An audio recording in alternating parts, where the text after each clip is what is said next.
Hello again. Today's episode is going to be a really special one because for this discussion I'll be having an amazing guest with me, Kayla Kent, who is truly one of the top female guitarists out there on YouTube today.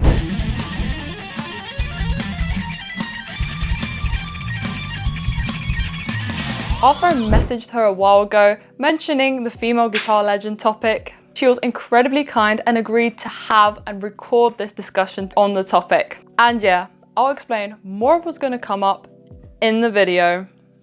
Alright, whenever you're ready. Alright, so today's video is going to be a discussion about where are, the female guitar legends, and what this video is going to be about is discussing the topics of why aren't there any female legends equivalent to, the male ones like Eddie Van Halen, Mark Knopfler, Slash, etc. We're going to talk about our experiences and then kind of think about, what legends are and maybe some solutions for the future.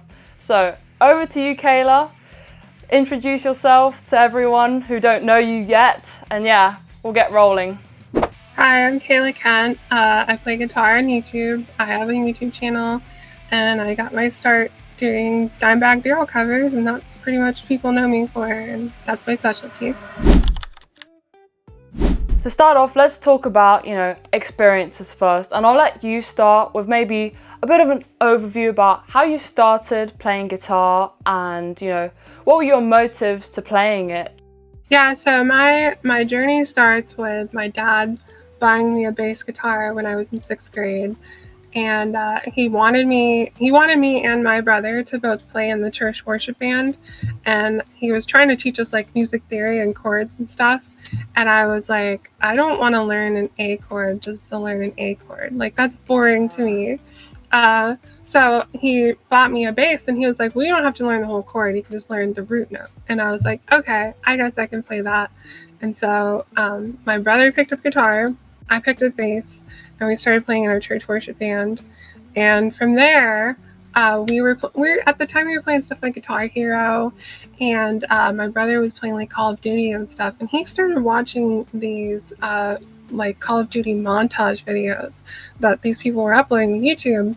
And one of these YouTubers was named Sandy Ravage, and he used to upload videos with Metallica and other heavy metal and stuff like that in the background. And so my brother started listening to metal at the time, and I was like, whoa, this is really cool. I was like, I've never heard anything like this. And so I started getting into it too. Also, I'd heard a little bit off of Guitar Hero, but never like on my own outside of Guitar Hero or whatever. But I started getting into metal, and my dad, eventually he was like, well, have you heard of this band called Pantera? And I was like, no, I think I heard something off of Guitar Hero, but I don't think I liked it. Because it was like the Guitar Hero one, where it was like they're all covers. Yeah, they weren't like the real studio tracks or whatever. And so I didn't know if I liked them or not, because that's all I'd heard. And he was like, well, put on This Love. And I just remember the opening, like, clean part to This Love, like, just being so, like, we were driving home from a little dirt bike trip. We used to ride dirt bikes when we were kids and stuff. And it was just like nighttime in Texas on like a country road. And I was just like watching these like sodium lights go by on driveways and stuff. Like the little amber sodium lights from like the 2000s or whatever. And I was just watching those go by as I was hearing the opening intro to that song. And then when the solo hit, I was just hooked. I was like, oh my God, I love this. Like, something about Dimebag's playing just clicked with me. It was like I'd heard a bunch of other guitar players play, but something about his playing just clicked with me like no other. So after that happened, I started kind of stealing my brother's guitar because he was playing my dad's old Jackson guitar. And I was like, well, I kind of want to learn how to play this stuff now. And so I started like looking at tabs and stuff like that. I would play it occasionally on like during church worship band practice or whatever. And my dad would be like, you can't be playing metal and church worship band practice. This is the house of God. You can't be playing Slayer in here or whatever. No.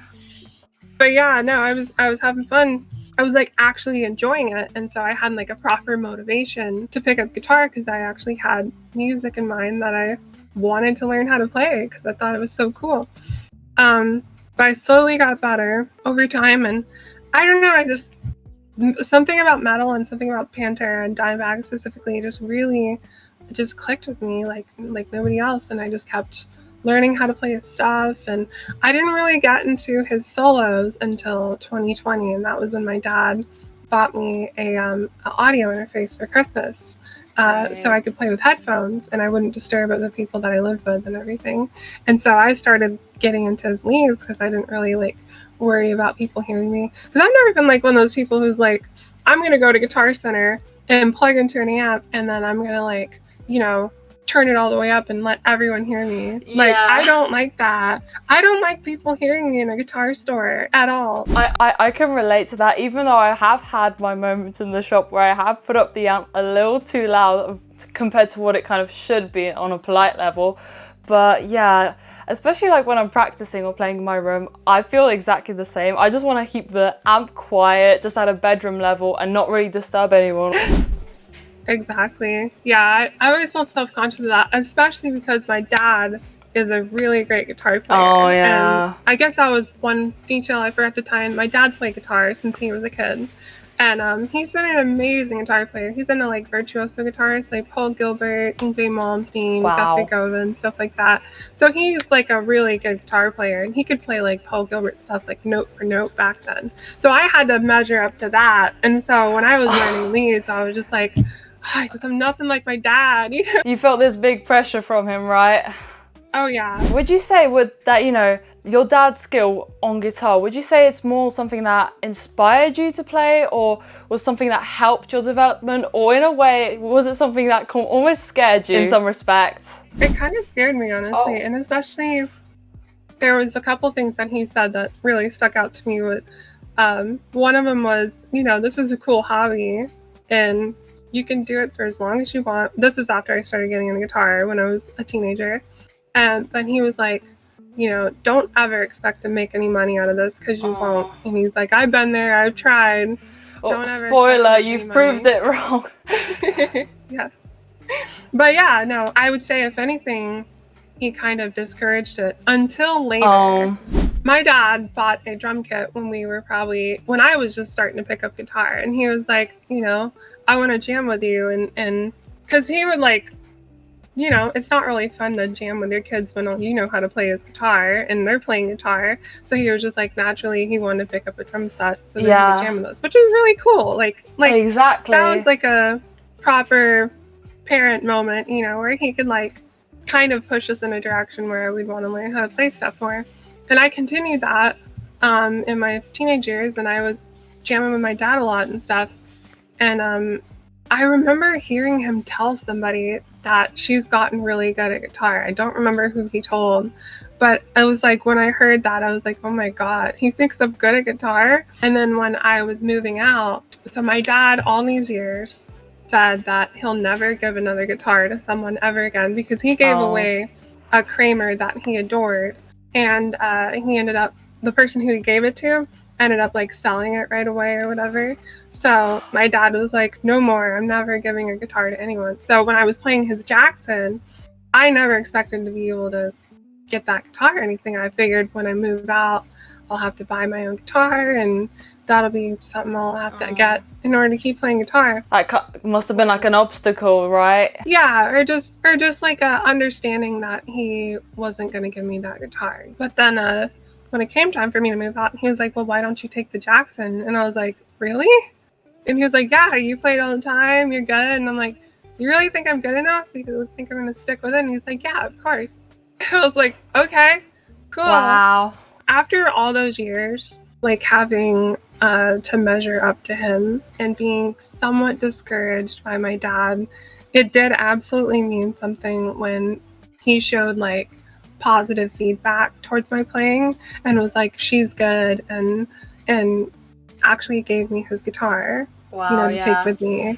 After all those years saying he would never do that again. Yeah. From what it sounds like, it almost feels like, you know, especially as a kid, I think that's not just a you thing, but like a lot of not just girls, but kids have it in general, that, you know, you think that one thing is going on and you think people think one thing about you, but then like it turns out that something else is going out, it like kind of through everybody else's minds, but you're not aware of that. And like when you do discover that extra thing that's going on, or that additional perspective as you get older, your confidence goes up as well. I mean, my dad never gave me any indications until then, really, that he thought that I was a good guitar player. But then I got my audio interface from him from Christmas, and then I started learning Pantera solos because I felt like I could start to tackle Dimebag stuff. And that's when I started uploading to YouTube, because I was just like, I feel confident enough now to where I can do something that other people can't.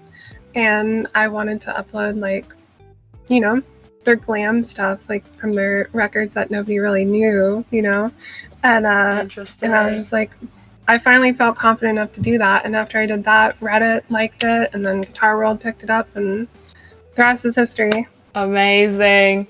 That was so interesting to hear, Kayla. I mean, you know, it's just such an interesting insight to have, especially like, I don't think you've mentioned some of these things on your channel before, at least not all that much, but you know, just hearing that insight really gives an additional perspective. And I was just wondering, were there any things that ever felt like throughout maybe your career on YouTube, or as you were developing as a guitarist, that you felt, you know, kind of was stopping you or blocking you from moving forward? Was there anything that anyone did that made you want to say, oh no, maybe I don't want to do this? There actually is one time that I totally forgot about until now. I don't know why I brought my guitar to school, but I did at one point, because I was in like broadcast and video production and stuff like that in school. Oh, wow. And I think I brought my guitar and my amp because we were doing some video that involved that as like part of the storyline or something. And there was another boy. I was just playing like what I knew from, I think I was learning like Leper Messiah at the time off of Master of Puppets, Metallica. And that was just a very easy riff to play. And I was playing that, and I remember this kid came up to me and was like, oh, that's a Jackson, you know, that's cool. And started asking me questions about that I could not answer. And I was like, I don't know anything about this guitar. Like all the tech stuff. Yeah, he was like, where's it made and stuff. And I was like, I don't know. It says professional on the headstock. I have no idea. And then he was like, well, can I play it? And I was like, sure. And he literally starts playing like the entire Master of Puppets solo, right in front of me, and then puts my guitar down and walks away. And I was, in a way, like to intimidate you, yeah? Yeah, completely. Oh my goodness. Yeah. And I was just like, I don't want to play guitar anymore after this. I was just like, I'm done. No. but yeah, moments like that where I kind of got humbled or whatever. And I wasn't even really, I don't remember trying to be like making guitar like my personality or anything. I never felt like a guitar player as a personality, because I knew boys who were like that, where they made it their whole personality. And I was never like that or egotistical or anything. So to be like humbled in that way by someone, I was just like, well, maybe I'm not good at guitar. This boy is my age and he can play like that and I can't. Maybe I shouldn't. But you know I stuck with it because I'm so passionate about it, I guess. Exactly, that's the most important thing. And I mean, just kind of starting to lean into a bit of my experience as well. Like, I've had a Polish YouTube channel for some while, and I've noticed, like, you know, 90% of the comments are just super kind, super positive, and I'm so grateful for them. But then you do get like this minority who kind of, I don't know, because, you know, I don't know about your audience, whether like they're kind of an older male group, at least mine is. I think a lot of guitar content goes to that kind of age bracket, but I feel like there's some people who want to kind of teach me a lesson, like, hey, young one, do you know about this? Or like, hey, youngin, what are you talking about? You don't know what this is. And it's just, I do know about this, and you don't need to teach me a lesson. You know, there is some sort of condescending element from, I think, a small minority of guys that might push girls away to some extent. What do you think, Kayla? I mean, a lot of guys will probably cringe by hearing this, but that is literally the definition of mansplaining, is when a man takes the time to explain something that you didn't ask for and you already know, like just volunteering that. I haven't had that so much in guitar, but I have had that at the gun range, where men will come up to me unsolicited and I've been shooting for years, and they will come up to me unsolicited and try to give me like pointers on my shooting. Meanwhile, I'm like, getting tight groups at 25 yards with a very small handgun across the range and like out shooting everybody there. And they're just like, you need to improve your stance. I'm like, no, I don't. Leave me alone. I mean, you know what? No one's perfect. And I mean, it is always great, like whether it's a girl giving a guy a tip or a guy giving a girl a tip, it's always great to help each other to improve. So I always appreciate constructive criticism, but especially like sometimes there are those moments where, oh yeah, this is just a person telling me like for the sake of it, because like you're a little girl and you need to be just reassured or taught a lesson about something. I wouldn't like say it's always mansplaining though, yeah.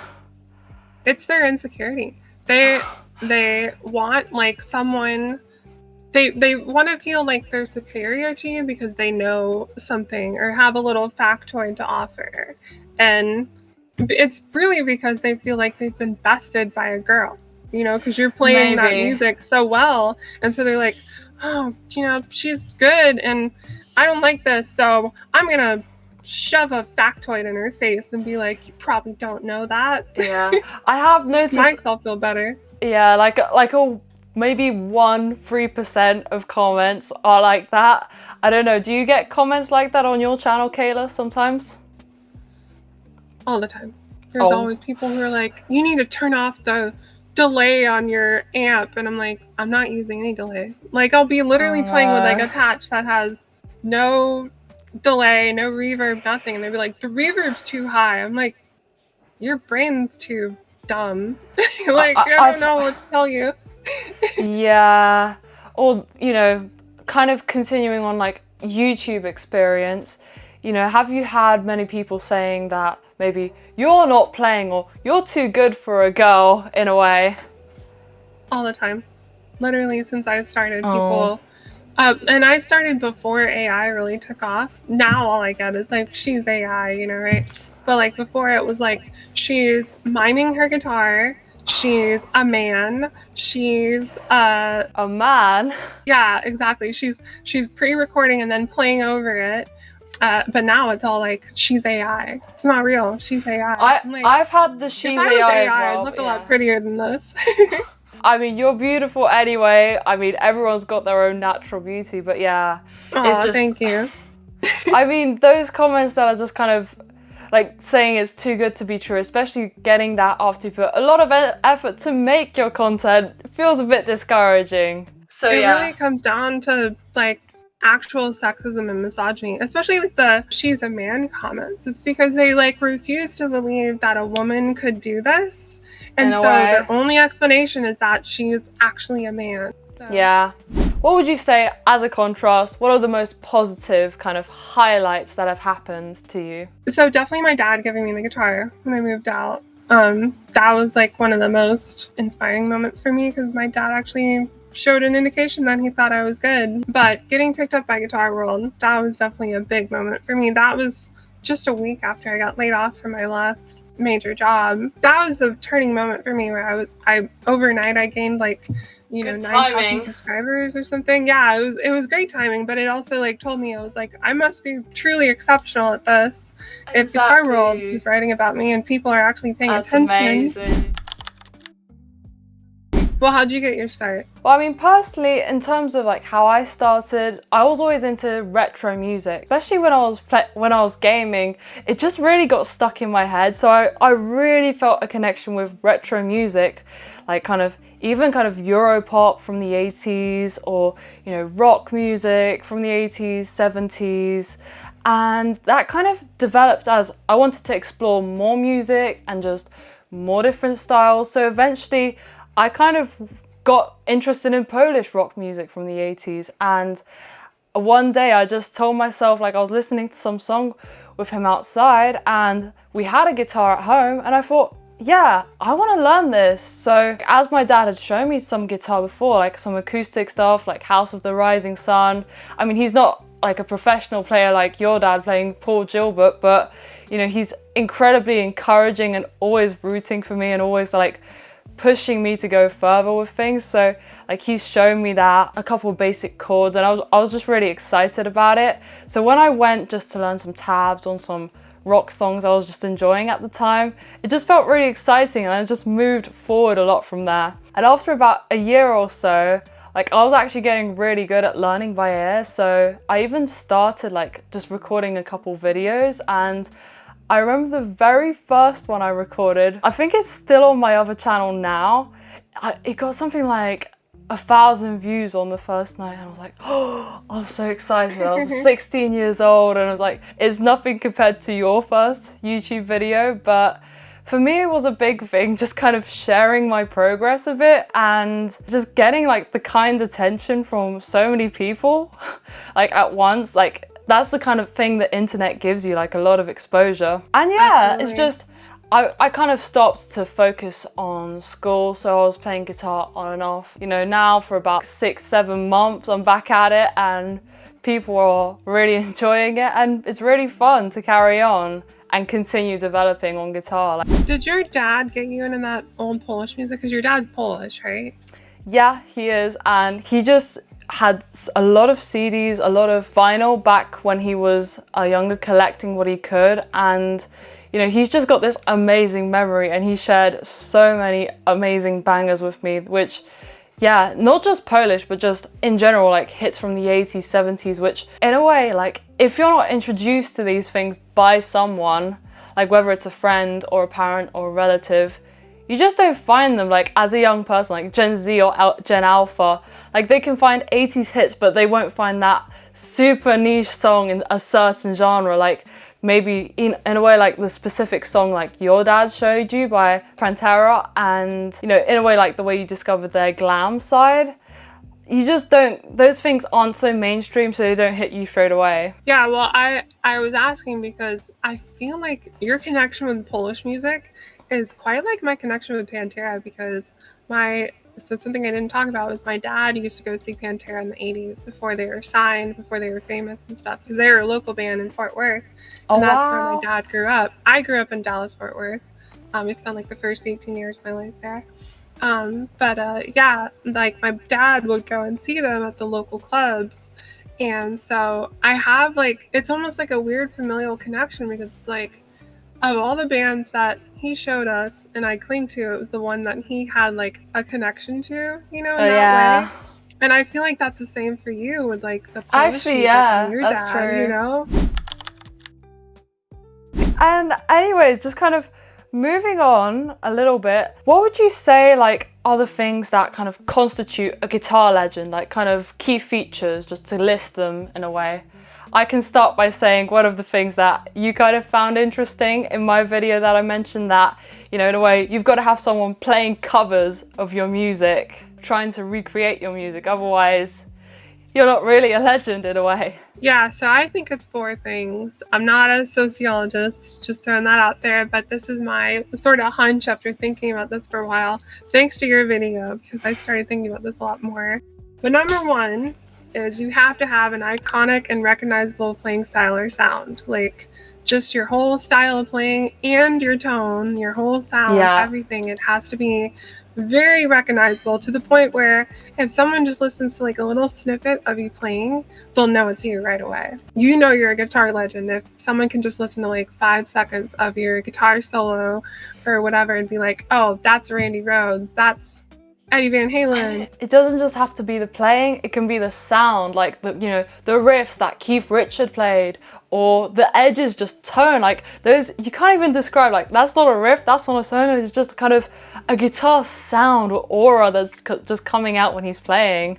Sorry for interrupting. No, totally valid point, because tone is as important as your playing style, but it's how you marry the two as well. Because like you could have really great playing style, but if your tone doesn't work, then no one's gonna listen, you know? Yeah. So it's kind of funny how like the marriage of tone and the playing style works so well in all the guitar heroes that we know of, or that people classically think of. But number 2, you have to have hits in your genre, and this is like mandatory. You could be the greatest guitar player ever, and I'm talking like freaking, and it's not to say that Paul Gilbert isn't a guitar hero to people, because Paul Gilbert absolutely is to guitar players, but outside of guitar players, he's relatively unknown. A random kid on the street is way more likely to know who Kirk Hammett is than Paul Gilbert, and that's just a simple fact. So you have to have hits, you have to have stuff that plays on the radio, and you have to have stuff that people include in their daily lives and movies, because like unless you're around guitar players, you're not going to know who Paul Gilbert is. Yeah, and you know what the thing is just, I would say that that's something that's less of a thing that people can control, because even if they are iconic, there's always, like, especially with the music I've been shown or discovered over the years, there's always some sort of hidden gem that should have been way more popular than it was. I would agree with you there. You can't always help it, but at the same time, in order to attain legendary status, you have to have hits. That's a mandatory thing, and maybe that's out of your control, maybe that's in your control. So number 3 is your image is absolutely as important as your playing and your sound. Randy Rhoads, Eddie Van Halen, Dimebag, Jimi Hendrix, Stevie Ray Vaughan, Slash. They all had iconic guitars that were uniquely theirs. And it wouldn't be the same if they just played some off-the-shelf guitar that you could buy at Guitar Center, But I mean, you do have people who are known for, like, I believe Kurt Cobain, he was just buying, like, random guitars and playing concerts with them. But he's, like, an exception to that rule. Well, and that's a case of where their popularity completely eclipsed any like relevant requirement you could put on him. I'm not sure that people look at Kurt Cobain like he's a guitar hero. He's probably responsible for plenty of kids getting into guitar, but I don't know if there's kids who like actively aspire to be like him. There probably are. I think he's a legend in a different sense. You're right. It wouldn't be the same if Dimebag just played a Stratocaster. His Dean ML guitars were so cool, and that is absolutely part of his image, and he was offered money to play other guitars, and he turned it down. I can say for a fact, after I bought my Kramer JK1000 and I paid, $1,400 to have this guitar imported from Japan, obviously before I put all the stuff on it, but I can say, in my experience, when I started playing this guitar, I was getting offers, because my channel was growing at the same time, to get free guitars and to play their off-the-shelf guitars instead of this guitar. Sometimes they wanted exclusivity, sometimes they didn't. But I was just like, why would I do that? This is the guitar I love. I love this guitar. It's you, in a way. It's part of you. It's part of my brand, absolutely. And exactly. I'm not saying I'm aspiring to be a guitar hero or whatever, but it's a necessary part. Well, I mean, in terms of female guitar kind of icons on YouTube, you're definitely in the top bunch. Yeah, well, thank you. I mean, I don't know any other female guitar players that play like unique looking guitars like that. I haven't seen any that are on YouTube anyways. But yeah, like, and that was important to me, especially I'd always wanted a guitar that looked like that. Like I saw Dimebag's Hamer prototype, which is like his ML, but it has a reverse pointy headstock like this. And I thought that was the coolest. And this shape is very close to the ML. It's a star body, but it's always, to me, it's been like the kind of redheaded stepchild of the ML, But so I kind of made it my own in a way, and now it's associated with me, and that's amazing. I feel like that's a required thing if you want to be a guitar hero, because it wouldn't be the same if you didn't see Randy Rhoads with his Les Paul or his polka dot V, or if you didn't see Eddie Van Halen with his striped guitars, or if you didn't see Stevie Ray Vaughan without his Strats with the SRV on them, like it's all part of the image. But number 4, the last point, which you touched on and started this whole thing, was the influence on other players. There's no way you can be a guitar hero if you don't actively influence other people to pick up the guitar and play what you've written.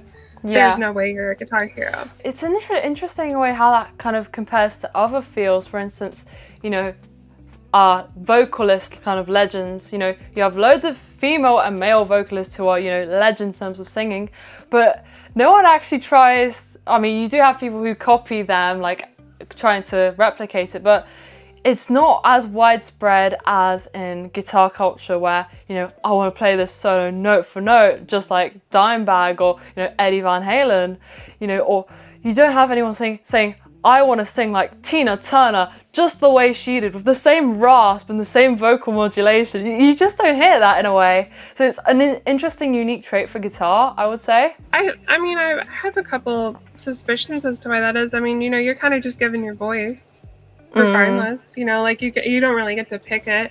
So your singing voice is just going to be you. I mean, there are some people who spend a lot of time, like, especially people in like tribute bands, they'll spend a lot of time trying to emulate their heroes and whatnot, for sure.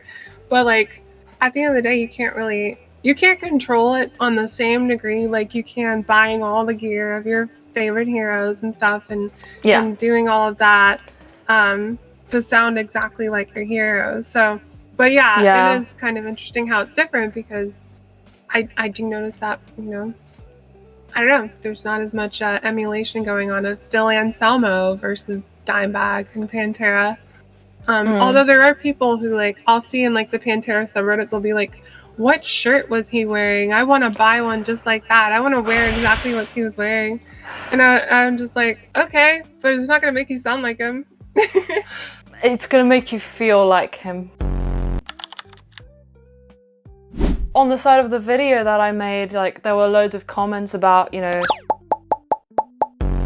female guitarists, and, you know, we can quickly conclude that, unfortunately, because I would want there to fortunately be one, that's the point of making the video, but there weren't any that actually were, you know, the next Eddie Van Halen, like, or Martina Knopfler, or BB Queen. But yeah, you know, are there any female guitar heroes that you would say are your favorites or you know of, and you'd say like these are like the top female like guitarists? Literally nothing comes to mind.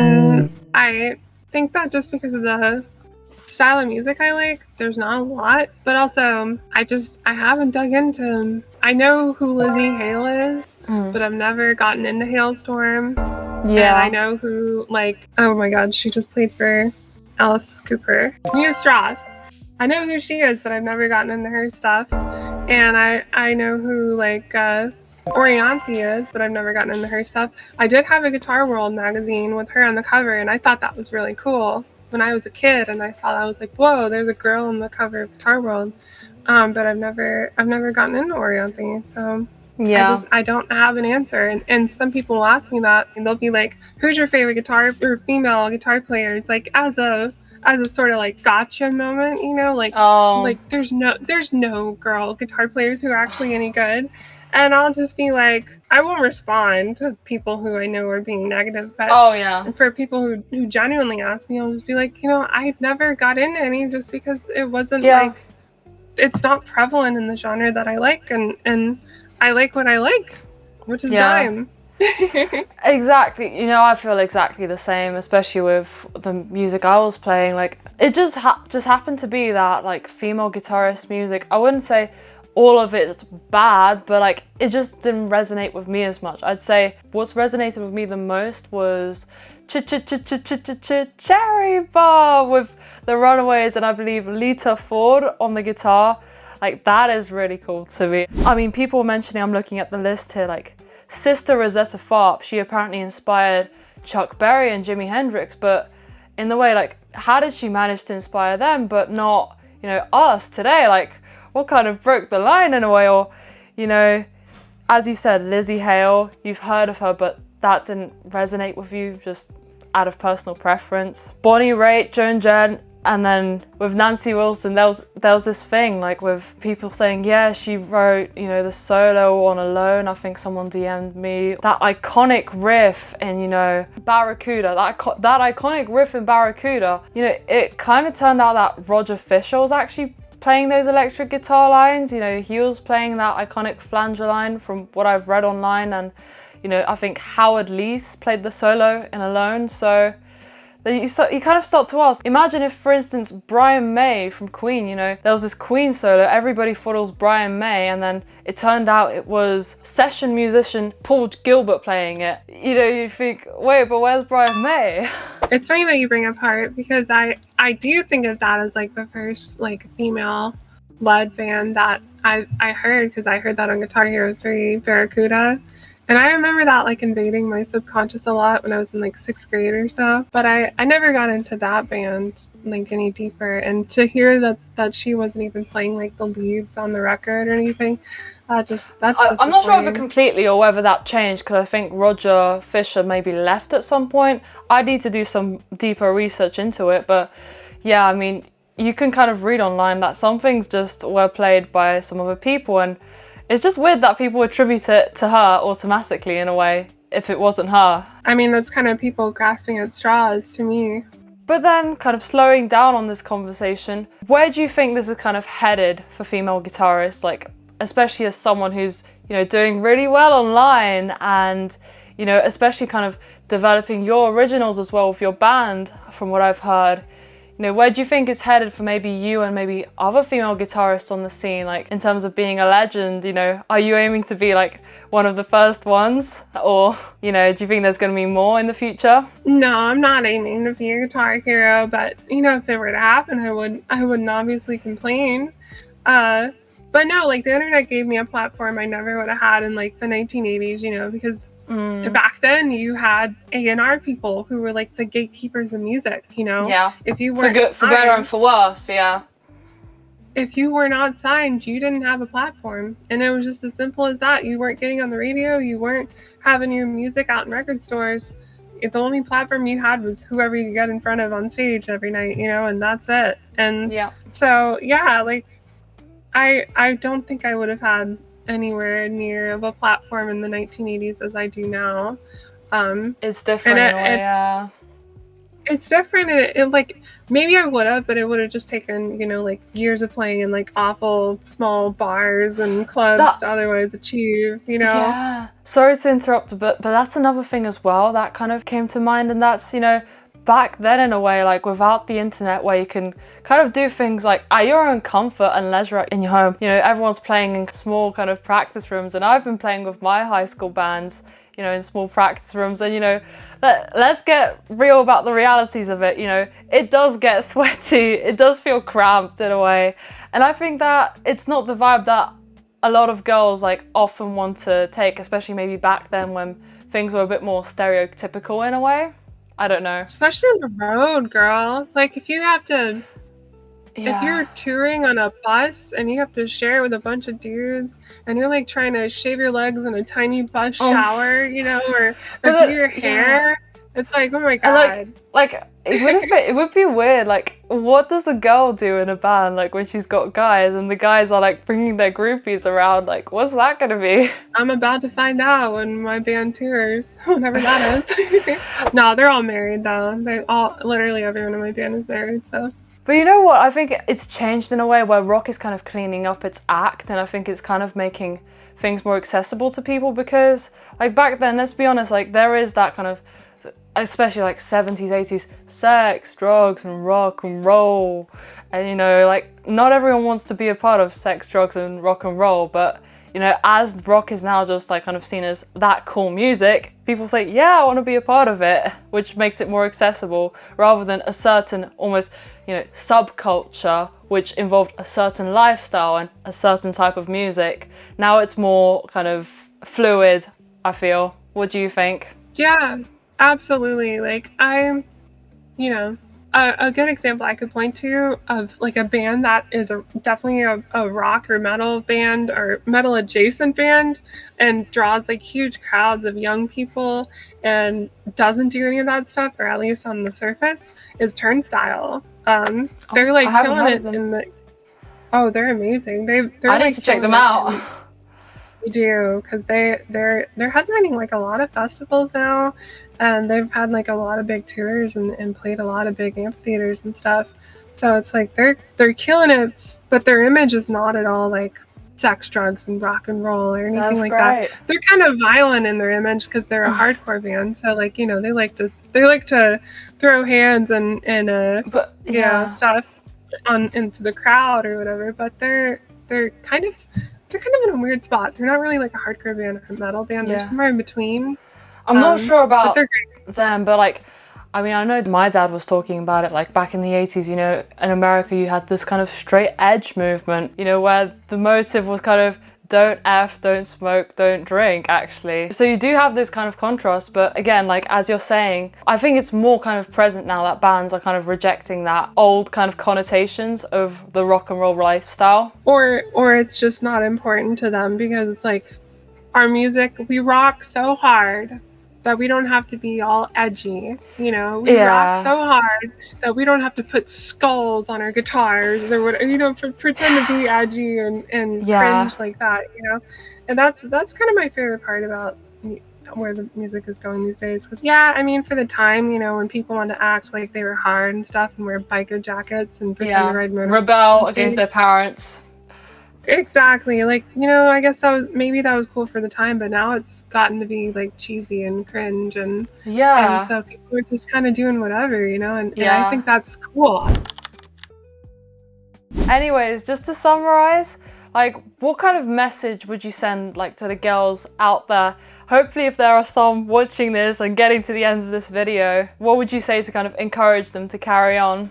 I don't know, like especially when you're dealing with companies who hit you up, you have to be really careful about who you say yes to, because it can be tempting with, you know, companies who will try to get you to promote terrible products and then that looks badly on you. I would just say if you're a girl and you're aspiring to be a good guitar player on YouTube or social media or otherwise, just be really careful about who you work with. Don't just say yes to just anyone just to get a paycheck or a free guitar or whatever. Like, make sure you're not compromising your values and your brand to do that, because that money is temporary, but like your image, like the audience that you develop is forever. And if your audience that you develop is an audience of people who tolerate, you know, you doing ads because they're there for other reasons, then maybe you don't want that audience, you know. So I don't know if that's really good. That's pretty good advice for, I think, girls who are trying to do stuff on social media. I agree. Yeah, it's hard to know who to say yes and no to, that's for sure. But also, like, I would say too, you should just ignore the haters. If you truly know that you're exceptional in your heart and you're getting hatred from people who are clearly jealous, because there is so much jealousy to go around in this world of guitar playing, just ignore those motherfuckers. Like, seriously, they don't mean anything in the grand scheme of things. They are genuinely just jealous. Or even, like what happened to you when you got that, you know, you got listed for Pantera? What happened to, like, you got some weird comments, people saying some silly things, you know? That was like, I think, one of the highlights that I skipped over. But yeah. When Philip Anselmo told me that I was on the list to replace Dime in Pantera, and Guitar World reported on that, a lot of people were like, he's just being nice, you know, he's just saying that, or they just said it flat out didn't happen. And you just gotta ignore it, because like, they don't know what the hell they're talking about, you know. At the end of the day, their opinion doesn't matter. And I didn't tell Guitar World to report on that. I didn't ask anyone to report on that. I just made a video talking about it and people ran with it. So I'm not out there trying to shove that fact in people's faces. Yeah. But the fact that it happened it's a truth. It's a fact that it happened to me, and I'm not going to let someone take that away from me just because they're like, well, he was just being nice or whatever, you know. I know that it happened, and I've heard from Phil's circle that he was actually being genuine and they were actually discussing me before all this went down. And also, if you've got original stuff, get it out, you know. Maybe not at the earliest stage, like when it's just gonna get like 2 views or like something. But once you start building an audience, try to do something that just spells like your kind of character at least, or what you love the most, rather than what you think is just gonna, you know, get views or be part of a trend. Lock into your niche. you know? If you have a niche that people like and adore, lock into that, because you will get more points with people if you can accurately emulate your favorite guitar player down in the T, rather than just picking a bunch of guitar players that are popular, like doing another cover of Sultans of Swing, you know, or Another one. yeah, exactly, or another In like a silly looking outfit. yeah, like showing your boobs and Yeah. getting your butt out there and playing Sultans of Swing, and or playing another beat solo or whatever, you know, like people will stick around more for you, and you will have a more higher quality audience if you take the route that like really genuinely means. Yeah, it's slower to build, but it's more long lasting. It really is. Like, those people will come back and they are there for you, not for some silly reasons. My fans are just quality too. Like the quality of them, like how loyal they are to my channel and my music and everything is amazing. And I don't think I could have gotten there if I was just off doing Sultans of Swing or, you know, other covers in my underwear. Oh no. But yeah, guys, I think, you know, thank you so much for joining us today, Kayla. I mean, your points were extremely insightful, and just the stories you told, like, was so interesting. And I think like this will be something that, you know, provides a very interesting perspective to a lot of people watching. And if there are any girls, hopefully they will also be inspired by you, you know, sharing your experience, by this discussion in general, because it really needs to be talked about more. Yeah, totally agree. Thanks for having me, Angelina. No worries. And yeah, thanks to everyone who's watching, and, you know, we'll see you in the next one.